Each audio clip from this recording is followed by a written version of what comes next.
college football is back. And we don't do participation trophies here. If your team flopped in week 0, we're calling it out. If they balled out, we're giving them their flowers. From HBCU traditions in Atlanta to Big 12 drama overseas, week 0 gave us chaos in every time zone. Let's start with North Carolina Central and Southern under the lights in Atlanta. North Carolina Central takes it 31-14 over Southern. And honestly, this one went about just how people thought it would.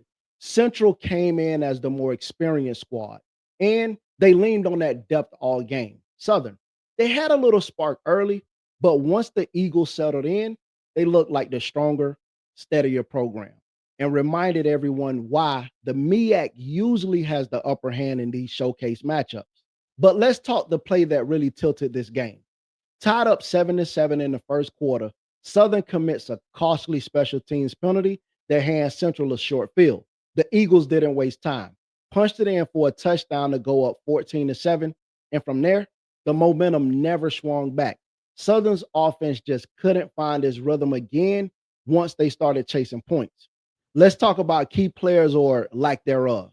North Carolina Central quarterback Walker Harris was surgical, 13 of 16, 109 yards. He didn't need to light up the stat sheet, just he kept the chains moving and avoided mistakes. Southern's Caleb McCoy, he gave us fireworks early with the 69-yard touchdown. But after that, the Eagles defense locked him down. And speaking of defense, Malcolm Reed, Central's All-American DB, he absolutely lived up to the hype. He was everywhere. And of course, coaching always tells the other half of the story. Trey Oliver for NCCU, that's veteran leadership on full display. His halftime adjustments completely shut down Southern's offense. On the other side, Terrence Graves making his debut for Southern, he showed promise early, but special teams miscues and the lack of a second half plan really exposed the gap between these two programs. The numbers back it up too. Third downs. Southern couldn't stay on the field. It's plain and simple. After McCoy's long touchdown, their offense stalled drive after drive. Central's defense dominated on third down, and that flipped time of possession in a big way. And you can't talk HBCU football without the culture that comes with it. Halftime. Oh, the bands absolutely stole the show. North Carolina Central Sound Machine and Southern's Human Jukebox went back and forth in front of more than 22,000 fans. The crowd was locked into the music just as much as the football. Add the pregame fan fest in the fifth quarter tradition, and this wasn't just a football game. It was a full HBCU experience.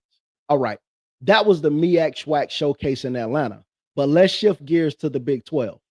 Kansas opened up their brand new $450 million stadium with a 31-7 win over Fresno State. Talk about making an entrance.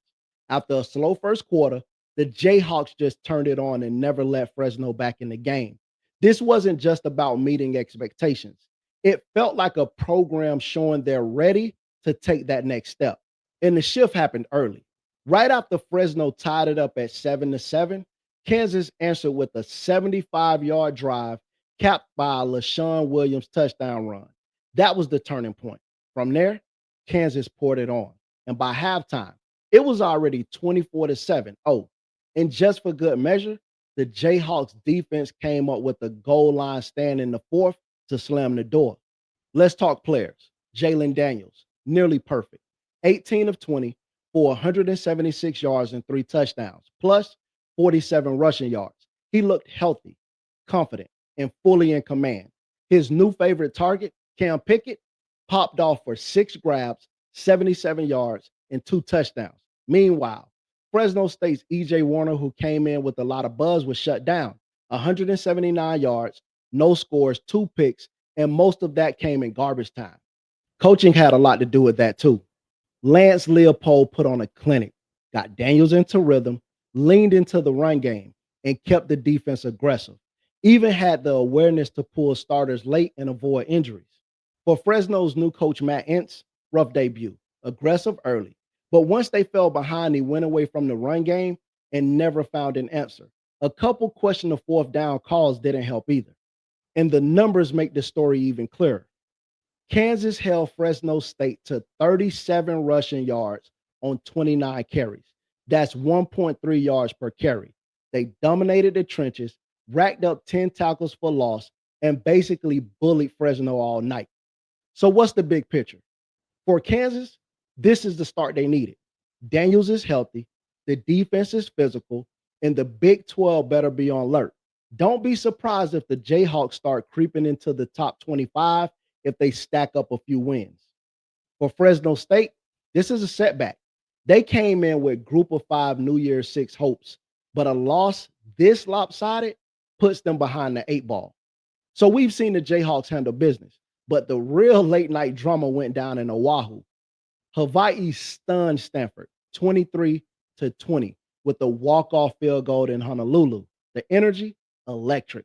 This was the perfect week zero nightcap. Tight game, drama late, and the home underdog sealing it at the buzzer.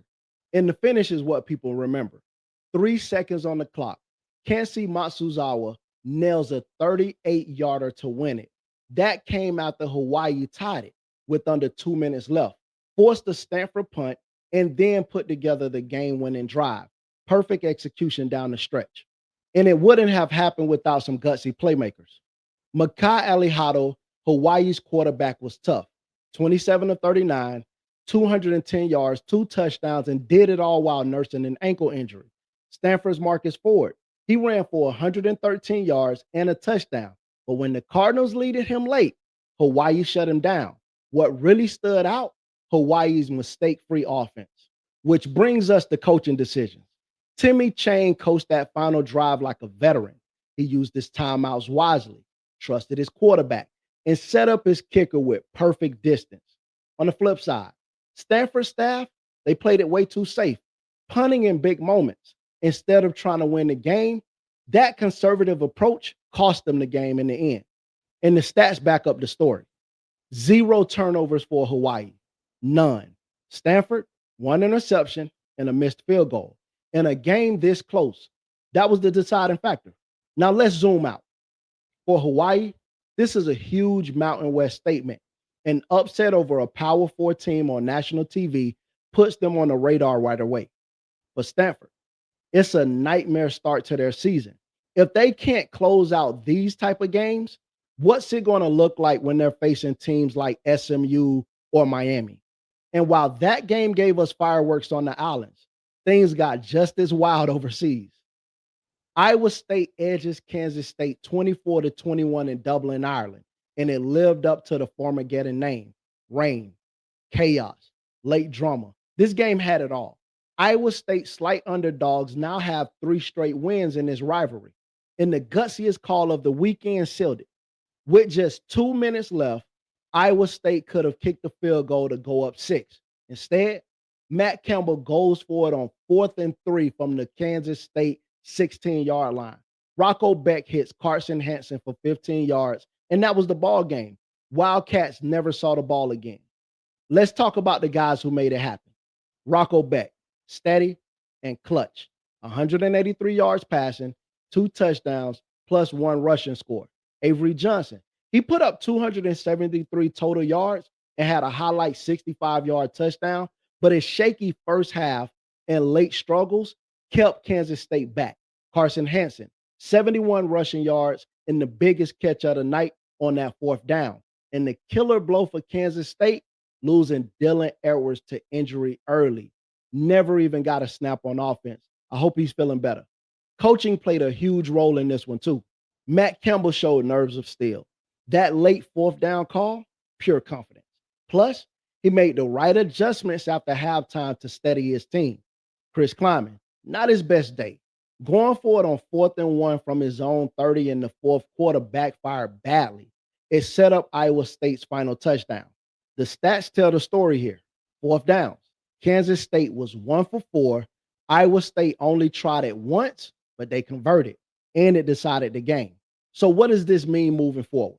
The Big 12 race just got spicy. Number 22, Iowa State knocks off number 17, Kansas State. So expect them to jump into the top 20. Kansas State will drop, but they're not dead. If they get Edwards back and fix execution, they're still contenders.